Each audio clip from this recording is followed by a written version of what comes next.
తాను పాకిస్తాన్ గూఢాచారణని యూట్యూబర్ జ్యోతి మల్హోత్రా అంగీకరించినట్టు తెలుస్తోంది. విచారణ అధికారుల ఎదుట నేరాన్ని అంగీకరించినట్టు సమాచారం. పాకిస్తాన్ నిఘా సంస్థ ఇంటర్ సర్వీస్ ఇంటెలిజెన్స్ ఐఎస్ఐ కోసం పనిచేసినట్టు జ్యోతి తెలిపినట్టు తెలుస్తోంది. అలాగే ఐఎస్ఐ అధికారులను పలుసార్లు కలవడంతో పాటు వాళ్ళు అడిగిన సమాచారాన్ని చేరవేసినట్టుగా విచారణ సమయంలో జ్యోతి చెప్పినట్టు సమాచారం. దీనికోసం ఐఎస్ఐ అధికారులతో రహస్యంగా చాట్ చేసినట్టు జ్యోతి వివరించిందని తెలుస్తోంది.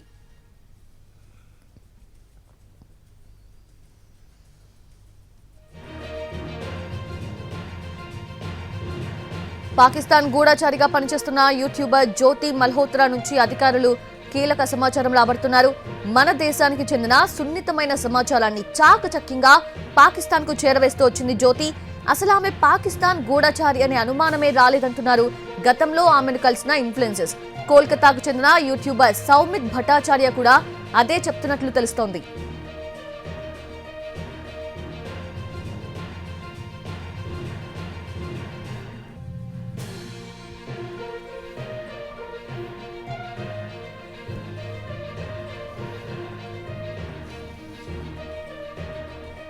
అయోధ్య రామజన్మ భూమిలో రామాలయం ప్రారంభోత్సవానికి సరిగ్గా 10 రోజుల ముందు జ్యోతి ఆ ప్రాంతానికి వెళ్లింది. అక్కడ జరుగుతున్న ఏర్పాట్లను పరిశీలించింది, వీడియోస్ తీసుకుంది. ఆ సమయంలోనే కోల్కతాకు చెందిన యూట్యూబర్ సౌమిత్ భట్టాచార్యకు జ్యోతితో పరిచయం ఏర్పడింది. తర్వాత ఆమె 2 సార్లు కోల్కతాకు వెళ్లింది. గత ఏడాదిన్నర కాలంలో వీళ్ళిద్దరూ 3 సార్లు కలిశారు. దీంతో సౌమిత్ భట్టాచార్యను కూడా అధికారులు అరెస్ట్ చేశారు. అయితే జ్యోతి వ్యవహార శైలిపై తనకు ఎలాంటి అనుమానం కలగలేదని సౌమిత్ భట్టాచార్య చెప్పినట్టు తెలుస్తోంది.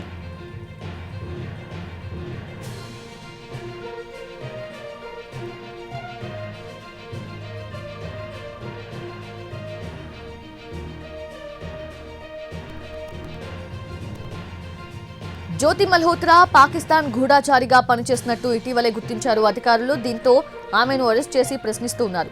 పాకిస్తాన్ కు చెందిన అధికారులతో జ్యోతికి సన్నిహిత సంబంధాలు ఉన్నట్టు ఇప్పటికే తేలింది.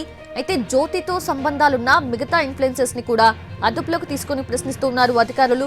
వాళ్ళ నుంచి కూడా కీలక సమాచారం రాబడుతున్నారు. ముఖ్యంగా మన దేశంలోని పలు ప్రధాన ఆలయాల పరిసరాల్లో కలియ తిరుగుతూ వీడియోస్ చేసింది. ఆయా ఆలయాలకు సంబంధించిన కీలక సమాచారాన్ని పాక్ చేరవేసింది జ్యోతి.